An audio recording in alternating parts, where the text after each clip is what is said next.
तो दोस्तों आज मैं एक्सप्लेन करने वाला हूँ 2022 में आई मूवी अ थर्सडे को। इसकी रेटिंग्स की बात नहीं करेंगे क्योंकि ये अभी जल्द रिलीज हुई है, तो रेटिंग्स ऊपर नीचे हो रही हैं। मैं मूवी को एक्सप्लेन करूंगा, लेकिन उससे पहले अगर आप हमारे चैनल पर नए हैं तो नीचे लाल कलर से लिखे सब्सक्राइब को दबाकर ग्रे कर दें। इससे आप हमारे चैनल से जुड़ जाएंगे और आने वाली वीडियोस को देख पाएंगे। और जिन्होंने सब्सक्राइब करा हुआ है उनका बहुत बहुत शुक्रिया। आप लोग ऐसे ही चैनल से जुड़े रहिए, मैं आपके लिए वीडियोस लाता रहूंगा। और अगर आप मेरे थोड़ा और करीब आना चाहते हैं तो मुझे इंस्टाग्राम या फिर फेसबुक पर भी फॉलो कर सकते हैं, लिंक आपको डिस्क्रिप्शन में मिल जाएगा। तो मूवी की शुरुआत में हमें एक प्ले स्कूल दिखाया जाता है जहां पर कई फैमिली अपने छोटे बच्चों को यहां छोड़ जाती थी ताकि उनका यहां ख्याल रखा जाए और वो अपने काम पर जा सकें। वहीं पर हम नैना नाम की लड़की को देखते हैं जो कि उसी प्ले स्कूल को चलाती थी और वहां की टीचर होती है। यहाँ हमें पता चलता है कि नैना कुछ हफ्तों से बीमार थी, तो काफी दिनों बाद ही वो अपने काम पर वापस आई थी। उन बच्चों में से एक बच्ची का जन्मदिन होता है, तो नैना उसकी मम्मी से कहती है कि अगर आप अपने ड्राइवर से कहकर केक भिजवा देंगी तो बच्चे निहारिका का बर्थडे सेलिब्रेट कर पाएंगे।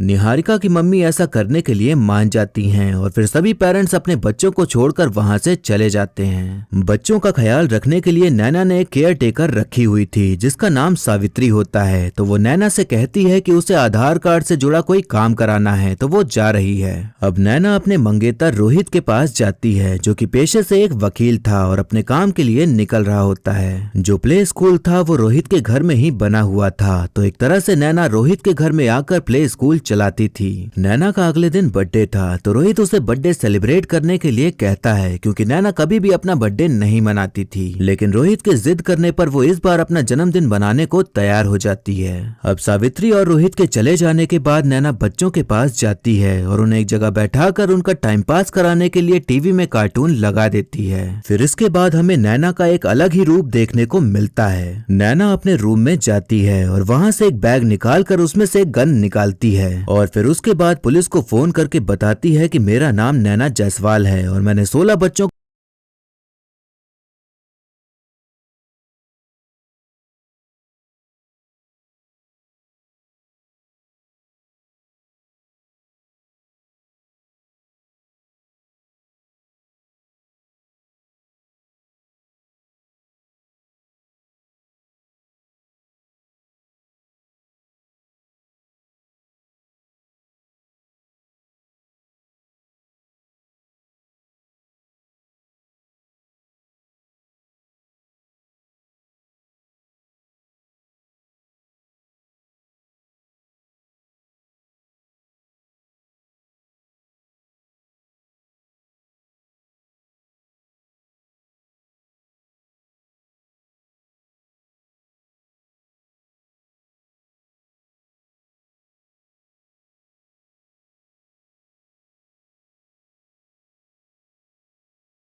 आने के लिए वो हर जगह घुसने को तैयार रहती है, फिर चाहे वो गलत ही क्यों ना हो। एक न्यूज चैनल छुपकर लाइव टेलीकास्ट करने लग जाता है और पुलिस ऑफिसर्स को घर के अंदर जाते हुए दिखाने लग जाता है। नैना टीवी पे सब कुछ देख लेती है तो वो सतर्क हो जाती है और फिर वो पुलिस वालों के ऊपर ही गोलियां चला देती है जिससे कि कोई भी अंदर आने ना पाए। फिर इसके बाद नैना सामने वाले दरवाजे से हाथ निकालकर हवाई फायरिंग कर देती है जिससे कि वहां का माहौल फिर से डर और खौफ से भर जाता है और तब पुलिस वालों को वापस जाना ही पड़ता है। नैना ने ऐसा इसलिए किया था ताकि लोगों को पता चले कि वक्त आने पर वो कुछ भी कर सकती है, इसीलिए कोई चालाकी ना करे तो बेहतर है। अब नैना आकाश नाम के बच्चे को लेकर जाती है और उससे कहती है कि अब हम दोनों वो गेम खेलेंगे जो हमेशा खेला करते थे। नैना बच्चे के ऊपर गन तान देती है और सोशल मीडिया पर लाइव जाते हुए उसे शूट कर देती है। ये नजारा देखकर हर कोई एकदम अंदर से हिल जाता है और सहम जाता है क्योंकि किसी ने भी नहीं सोचा था कि ऐसा कुछ सच में हो जाएगा। कैथरीन के एक्शंस की वजह से अब एक बच्चे की जान जा चुकी थी तो सीनियर ऑफिसर उसे वहां से जाने के लिए कह देते हैं और नैना से जुड़ी जानकारी इकट्ठा करने का काम सौंप देते हैं। इस हादसे के बाद अब और कोई हादसा ना हो इसके लिए नैना को 5 करोड़ रुपए दे दिए जाते हैं। नैना अब एक और डिमांड रखती है और जावेद से कहती है कि मुझे राकेश माथुर और चरण कुमार नाम के दोनों आदमी चाहिए जो कि गोरेगांव के BWC स्कूल में काम करते थे।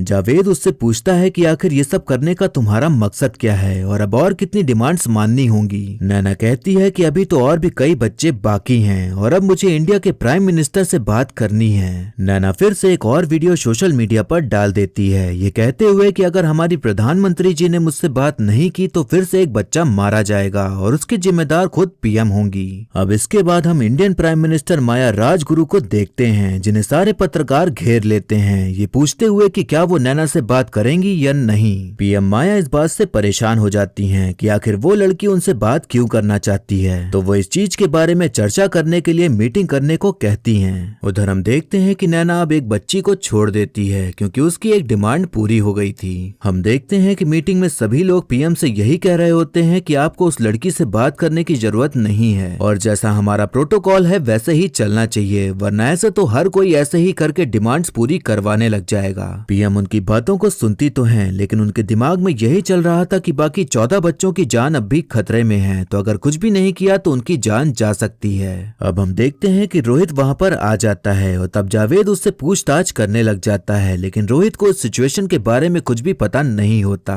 लेकिन जावेद को ये पता चलता है कि नैना की माँ है और उसी के साथ वो रहती है लेकिन अभी वो कहाँ है ये किसी को भी नहीं पता था। प्राइम मिनिस्टर नैना से बात करने के लिए तैयार हो जाती हैं क्योंकि नैना ने ये डिमांड रखी थी कि अगर उसकी PM से बात हो गई तो वो 2 बच्चों को छोड़ देगी। PM सोचती है कि अगर मेरे बात करने से 2 बच्चों की जान बचती है तो यही करना सही रहेगा और फिर तब नैना की अगली डिमांड का भी पता चल ही जाएगा। पूरी सिक्योरिटी के साथ प्राइम मिनिस्टर नैना को फोन लगा देती हैं और पूछती हैं कि वो उससे बात क्यों करना चाहती है। नैना कहती है कि अब मैं 2 बच्चों को छोड़ दूंगी और अगर आप चाहती हैं कि मैं बाकी बच्चों को भी छोड़ दूं तो आपको मेरे सामने आना होगा और मुझसे बात करनी होगी तो जो भी करना है जल्दी करिए। जावेद नैना को कॉल करके उस पर बहुत गुस्सा करता है क्योंकि उसने जो डिमांड करी थी उसे पूरा कर पाना मुश्किल ही था क्योंकि देश के प्रधानमंत्री को सामने आकर बात करने के लिए कहना कोई छोटी बात तो नहीं थी। लेकिन नैना ने जो अपने दिमाग में सोच रखा था उसके चलते वो जावेद की एक नहीं सुनती और फोन काट देती है। हम देखते हैं कि कैथरीन उस जगह पर पहुंच जाती है जहां नैना और उसकी मां साथ में रहते थे पर वहां उसे कोई भी नहीं मिलता लेकिन 2 अहम बातें पता चलती हैं। कैथरीन को पता चलता है कि नैना ने अपनी मां को एक मेडिकेशन सेंटर भेज दिया है और नैना एंटी डिप्रेसेंट पिल्स खाती है यानी कि नैना डिप्रेशन और एंजाइटी से जूझ रही थी।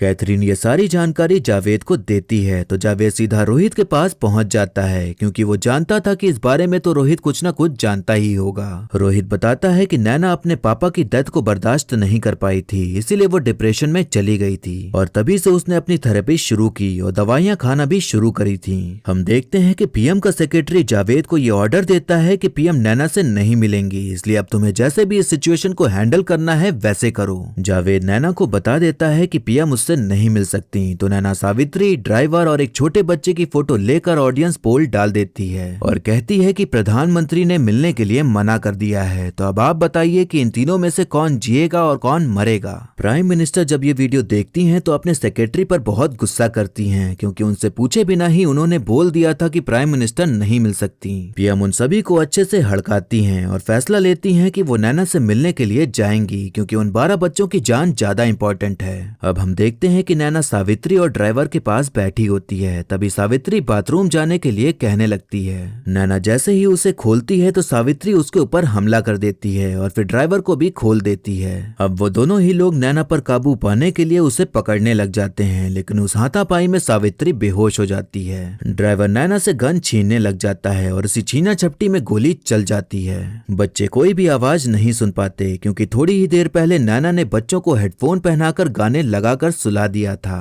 हम देखते हैं कि ड्राइवर जिंदा होता है, क्योंकि गोली ड्राइवर के पैर पर जा लगी थी। नैना दोबारा से उन दोनों को बांध देती है और फिर वीडियो बनाते हुए उसकी चोट दिखाती है और कहती है कि अगर पीएम यहाँ पर नहीं आई तो तीनों को ही मार डालूंगी। अब हम देखते हैं कि पुलिस ने नैना की माँ को ढूंढ निकाला था, तो जावेद उनसे पूछता है कि आपकी बेटी ये सब क्यों कर रही है, आप सब कुछ साफ साफ बता दीजिए, वरना मैं आपको नैना की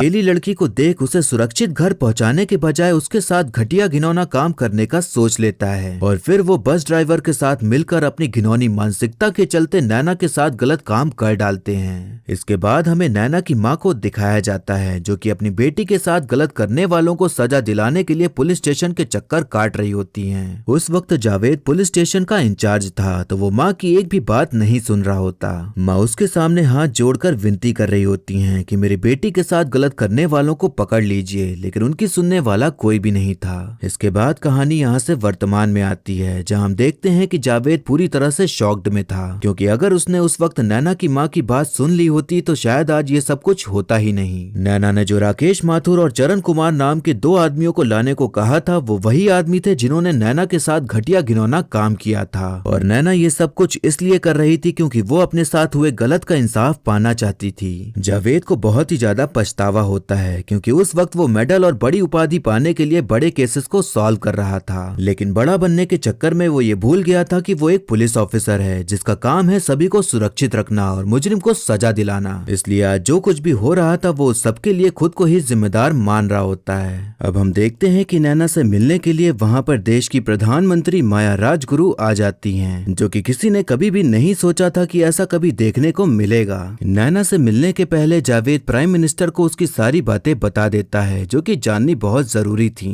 पीएम नैना से फोन पर बात करती हैं और कहती हैं कि तुम्हारे ऊपर किसी को भी भरोसा नहीं है, क्योंकि तुमने तो एक बच्चे की भी जान ले ली है, तो मैं अंदर कैसे आ जाऊं। तभी नैना के घर का दरवाजा खुलता है और हम देखते हैं कि वहाँ से वो छोटा बच्चा आकाश और सावित्री बाहर निकलती है। ये वही बच्चा था जिसको सबने लाइव मरते हुए देखा था, लेकिन असलियत में नैना ने उसे मारा नहीं था। नैना और वो बच्चा अक्सर एक गेम खेलते रहते थे, जिसमें कि नैना उसे शूट करने की एक्टिंग करती थी और बच्चा मरने की एक्टिंग करता था। तो उस टाइम नैना ने वही करवाया था और बेचारे भोले बच्चे को कुछ पता ही नहीं था, तो वो एक्टिंग कर भी देता है। अब ये देखने के बाद नैना पर भरोसा करके प्राइम मिनिस्टर नैना से मिलने के लिए जाती हैं और उनके साथ जावेद भी जाता है। नैना ने प्रधानमंत्री के लिए पूरा सेटअप तैयार कर रखा था, क्योंकि वो उनसे बात करते वक्त सोशल मीडिया पर लाइव भी जाने वाली थी, ताकि पूरा देश जान सके कि आखिर वो चाहती क्या है। नैना प्राइम मिनिस्टर को एक डाटा दिखाती है जिसमें कि रेप रिहैबिलिटेशन विक्टिम्स के एनजीओज के नाम लिखे हुए थे। नैना बताती है कि जो मैंने 5 करोड़ लिए हैं वो इन्हीं एनजीओज में जाने वाले हैं और ये काम आपको करना है। प्राइम मिनिस्टर एंटर दबा के ये काम कर देती हैं और पूछती हैं कि तुम आखिर चाहती क्या हो। नैना कहती है कि मैं चाहती हूँ कि रेप करने वाले रेपिस्ट को कैपिटल पनिशमेंट मिले, और मुझे पता है कि ये काम आसान नहीं है, लेकिन आप इस लॉ को पास करवा सकती हैं। नैना पॉक्सो एक्ट के बारे में बताती है कि कदम तो सही दिशा में था, लेकिन फिर इस एक्ट में एज लिमिट क्यों लगा दी गई। क्योंकि 8 महीने से लेकर 80 साल की बूढ़ी औरत तक के रेप हो रहे हैं। और अगर आंकड़ों को देखा जाए तो हर 16 मिनट में कोई एक महिला रेप का शिकार होती है। और ऐसे तो कई केसेस हैं जो आंकड़ों में है ही नहीं। इन बलात्कारियों का खून दिमाग में नहीं बल्कि कहीं और ही दौड़ता है, तो इन सबके दिमाग में डर बैठाना बहुत जरूरी है। इसीलिए मैं आपसे चाहती हूँ कि मुझे और मेरी जैसी कई महिलाओं को कुछ तो मिले जिस पर वो भरोसा कर सकें। प्राइम मिनिस्टर कहती हैं कि मैं जानती हूँ कि तुम्हारे साथ अन्याय हुआ है, लेकिन तुम जो बच्चों के साथ कर रही हो वो भी तो अन्याय ही है। नैना कहती है कि इस देश में लोग जानबूझकर बहरे बने घूमते हैं, तो जब तक उनके कान के पास आकर ना चिल्लाओ तब तक अपनी गर्दन घुमाकर नहीं देखते।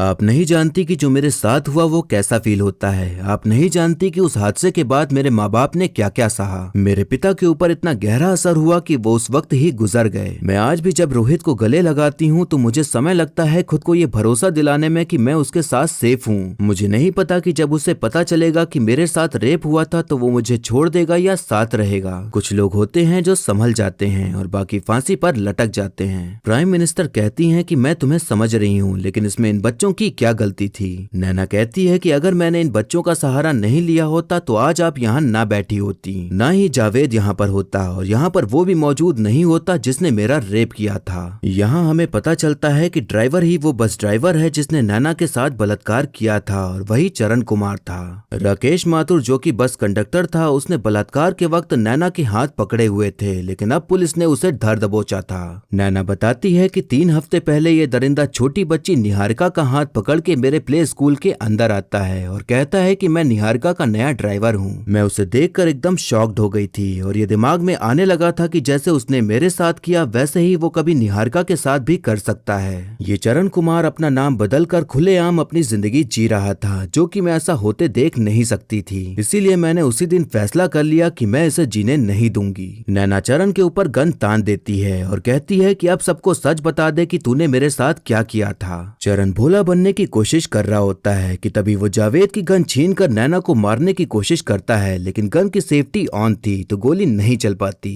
तभी नैना लगातार गोली चलाते हुए चरण जैसे दरिंदे को मौत के घाट उतार देती है और नरक में पहुंचा देती है। अब वहां पर स्पेशल फोर्सेस आ जाती हैं और तब नैना को अरेस्ट कर लिया जाता है। नैना जो करना चाहती थी, जो उसके दिमाग में था, जो वो बदलाव लाना चाहती थी, वो सब सही था, लेकिन उस चीज को करने का तरीका कानून के दायरे में गलत ही था, तो उसे अरेस्ट होना ही पड़ता है। लेकिन जितने भी लोग उसे देख रहे थे वो सभी जानते थे कि नैना ने जो किया वो बहुत ही सही किया। जावेद हमेशा अपनी गन की सेफ्टी ऑफ करके रखता था, लेकिन उस टाइम उसने ऑन कर रखी थी क्योंकि वो जान गया था कि चरण उससे गन छीनेगा। जावेद जानता था कि चरण पकड़ा भी गया तो बस उसे जेल ही होगी, तो उसने शायद जानबूझ के ऐसा किया था ताकि उसका तुरंत वहीं पर खात्मा हो जाए। अब हमें पार्लियामेंट का सीन दिखाया जाता है जहां प्राइम मिनिस्टर माया राजगुरु सभी से कह रही होती हैं कि आज मैं पीएम के नाते नहीं बल्कि एक महिला नागरिक के नाते बोल रही हूं। नैना ने जो भी किया वो सही था या गलत, इसकी चर्चा हर जगह हो रही है और उसकी सजा वो काट भी रही है, लेकिन जो मुद्दा उसने उठाया है वो गलत नहीं है। इसलिए मैं बस यही चाहती हूँ कि नैना जायसवाल की मांग अनसुनी ना जाए। अब सीन यहाँ से 6 महीने आगे शिफ्ट होता है जहाँ हम नैना को जेल में ही बाकी महिला कैदियों को पढ़ाते हुए देखते हैं। तभी उसी वक्त नैना न्यूज़पेपर में पढ़ती है कि राकेश माथुर को आजीवन कारावास की सजा मिल गई है, जिसे पढ़कर नैना बहुत खुश होती है और उसकी आंखों में खुशी के आंसू होते हैं क्योंकि जो उसने किया था शायद उसका असर होना शुरू हो गया था। और इसी के साथ मूवी यहीं पर खत्म हो जाती है। तो दोस्तों, आपने जो मूवी में देखा वो हम सभी जानते हैं कि असलियत में ऐसा कुछ भी नहीं हो सकता। अगर कोई इंसान ऐसा करने की कोशिश भी करे तो वो तुरंत ही एक आतंकी घोषित कर दिया जाएगा और उसे मार दिया जाएगा। और इस देश की मीडिया ऐसी है कि पता नहीं क्या क्या बातें बना के उसे हमारे सामने पेश करते हुए सच्चाई से हमें कोसों दूर कर देगी। ये काम नामुमकिन सा इसलिए भी लगता है क्योंकि रियलिटी में देश का प्रधानमंत्री किसी ऐसे इंसान से बिल्कुल भी मिलने नहीं जाएगा जिसने किसी को हॉस्टेज बना रखा हो। तो एक तरह से मूवी में दिखाई गई कहानी पूरी तरह से फिक्शन ही लगती है। लेकिन अगर हम गहराई से देखें तो जिस हिसाब से देश में बलात्कार और इस तरह के क्राइम बढ़ रहे हैं, उसे देखते हुए कहीं ऐसा ना हो कि कोई आम इंसान इन सबसे परेशान होकर ये कदम उठाने को तैयार हो जाए। हालांकि हम नहीं चाहेंगे कि ऐसा कुछ भी हो क्योंकि उससे कई लोगों को परेशानी हो सकती है, जैसे कि बच्चों के पेरेंट्स को हुई और कानूनी तौर पर गलत भी होगा। लेकिन हम मन में यही सोचते हैं कि कुछ तो ऐसा हो जिससे कि समाज में बदलाव आए और बलात्कार करने वालों पर लगाम लगे। कुछ ऐसा कि ताकि ऐसा घटिया काम करने से पहले लोगों की रूह कांप जाए और ऐसा करने का उनके ख्याल में भी ना आए। अगर सख्त कानून बना भी दिए जाएं तो कई महिलाएं उनका गलत फायदा उठाने लग जाती हैं, जिससे कि काफी पुरुषों को दिक्कत का सामना करना पड़ता है और यहाँ तक कि उनकी जिंदगी भी बर्बाद हो जाती है। तो एक तरह से इस मामले में नारी ही नारी की दुश्मन बन जाती है। अगर हम आंकड़े उठाकर देखें तो फेक रेप केसेस भी बहुत होते हैं। शायद इसीलिए बलात्कारियों के लिए कड़े कायदे कानून बनाना मुश्किल सा हो जाता है। फिलहाल अभी हाल ही में मैंने पढ़ा कि महाराष्ट्र में 26 जनवरी के दिन निर्भया स्क्वाड नाम से एक डिपार्टमेंट का उद्घाटन किया गया है, जो कि स्पेशली महिलाओं की सेफ्टी के ऊपर काम करता है। अगर कोई भी महिला कहीं भी अनसेफ फील करती है तो वो 103 डायल करके निर्भया स्क्वाड से कांटेक्ट कर सकती है और तब वो तुरंत ही आपकी सहायता के लिए आ जाएंगी। अब देखना ये रहेगा कि जैसे महाराष्ट्र में निर्भया स्क्वाड बना है वैसे और भी जगह महिलाओं की सुरक्षा के लिए क्या कदम उठाए जाते हैं। वैसे उत्तर प्रदेश में एंटी रोमियो स्क्वाड शुरू किया गया था, तो उसमें उन लोगों को ही परेशान किया जाने लगा था जो अपनी मर्जी से एक दूसरे के साथ होते थे। यहाँ तक कि भाई बहनों को भी नहीं बख्शा जा रहा था। तो इस तरह से वो स्क्वाड पूरी तरह से फेल हो गया। तो ऐसे डिपार्टमेंट बनाने का यही मकसद होना चाहिए कि जो परेशानी में है उसकी सहायता करें, ना कि खुद जाकर सबको परेशान करें। अब मैं एक बात उन लोगों को बोलना चाहता हूँ जो ये कहते हैं कि लड़कियां उल्टे सीधे कपड़े पहनेंगी तो रेप तो होंगे ही। मुझे जरा ये बताइएगा कि 8 महीने की लड़की ने कौन से गलत कपड़े पहने हुए थे जो उसका रेप हुआ, या 80 साल की बूढ़ी दादी ने क्या गलत कपड़े पहने थे जो उनका रेप हुआ। आप ऐसी बातें बोलकर बस बलात्कारियों की सोच को बढ़ावा देते हो, क्योंकि वो तो जानते ही हैं कि वो कुछ भी करें बदनाम तो लड़कियां ही होंगी। क्योंकि हमारा समाज तो यही सोचता और समझता है कि अगर लड़की के साथ रेप हुआ है तो वो अब बुरी हो गई है। यहाँ तक कि कोई शादी तक करने को तैयार नहीं होता, और जिसने रेप किया होता है वो अगर पैसे वाला है तो आसानी से छूट जाता है, और अगर कोई ऐसे ही है तो बस जेल में रहकर अपनी जिंदगी गुजार देता है। लेकिन असली जिंदगी बर्बाद तो उसकी हो जाती है जिसके साथ गलत हुआ है। मेरे पास बोलने के लिए बहुत कुछ है, लेकिन फिर वीडियो बहुत लंबी हो जाएगी, और जो कुछ भी मैं बोलना चाहता हूँ वो सब आपको पता है। लेकिन मेरे बोलने या आपके सुनने से रेप होना बंद नहीं हो जाएंगे, क्योंकि जब से आप इस वीडियो को देखना शुरू किए होंगे तब से ना जाने पता नहीं कितनी लड़कियां किसी दरिंदे का शिकार बन चुकी होंगी। अब हम एक्टिंग की बात करें तो यामी गौतम ने नैना का रोल बहुत ही बढ़िया तरीके से निभाया है और उनकी एक्टिंग की काफी तारीफ हो रही है। वहीं नेहा धूपिया ने भी पुलिस का रोल काफी अच्छे से निभाया है। इससे पहले नेहा धूपिया पुलिस के कैरेक्टर में सनक मूवी में दिखाई दी थी, और तब मैंने कहा था कि उनका रोल कुछ खास नहीं था, लेकिन इस फिल्म में वो एकदम पावरफुल पुलिस ऑफिसर के रूप में देखने को मिलती हैं। मैं आपको बता दूं कि नेहा धूपिया ने इसमें प्रेग्नेंट होने की एक्टिंग नहीं करी है, बल्कि वो सच में प्रेग्नेंट हैं। जी हाँ, जब वो प्रेग्नेंट थी तभी उन्होंने इस फिल्म में काम किया था, तो आप समझ ही सकते हैं कि उन्होंने इस रोल के लिए काफी मेहनत करी है, क्योंकि प्रेगनेंसी की हालत में एक पुलिस ऑफिसर का रोल निभाना काफी मेहनत का काम है। वहीं जावेद खान यानी अतुल कुलकर्णी को तो आप सभी जानते ही होंगे कि वो एक्टिंग के मामले में कितने ज्यादा सही हैं, और उन्होंने अपने पुलिस के कैरेक्टर को काफी अच्छे से निभाया है। और प्राइम मिनिस्टर माया राजगुरु यानी डिम्पल कपाड़िया ने भी अपने रोल को सही ही निभाया है। वहीं बाकी सह कलाकारों ने भी अपने रोल को निभाते हुए सही परफॉर्मेंस दी है। अगर आप इस मूवी को देखना चाहते हैं तो इसे डिज्नी प्लस हॉटस्टार पर देख सकते हैं, लेकिन मुझे पता है कि जिन्हें ये मूवी वाकई में देखनी चाहिए वो तो देखने वाले नहीं। जैसा कि मैं हमेशा कहता हूँ वही आज भी कहूंगा कि जितने भी लोग हैं वो सब अपनी सुरक्षा करना खुद ही सीखें, क्योंकि हर वक्त हर कोई आपके साथ नहीं रह सकता। तो किसी भी दरिंदे से लड़ने के लिए आप खुद तैयार रहें। तो ये था एक्सप्लेनेशन आ थर्सडे मूवी का। आपको मूवी और मेरा एक्सप्लेन करना कैसा लगा ये कमेंट करके जरूर बताइएगा, और ऐसी आने वाली वीडियोस देखने के लिए हमारे चैनल को सब्सक्राइब करें और बेल आइकन दबा दें, जिससे कि आपको नई वीडियोस की नोटिफिकेशन मिल जाएगी। आप चाहें तो मुझे इंस्टाग्राम या फेसबुक पर भी फॉलो कर सकते हैं, लिंक आपको डिस्क्रिप्शन में मिल जाएगा। और वीडियो अच्छी लगी हो तो लाइक जरूर करें, आपके लाइक और कमेंट से मुझे और भी वीडियोस बनाने का मोटिवेशन मिलता है। तो मिलते हैं नेक्स्ट वीडियो में, तब तक के लिए टाटा बाय बाय और नमस्ते।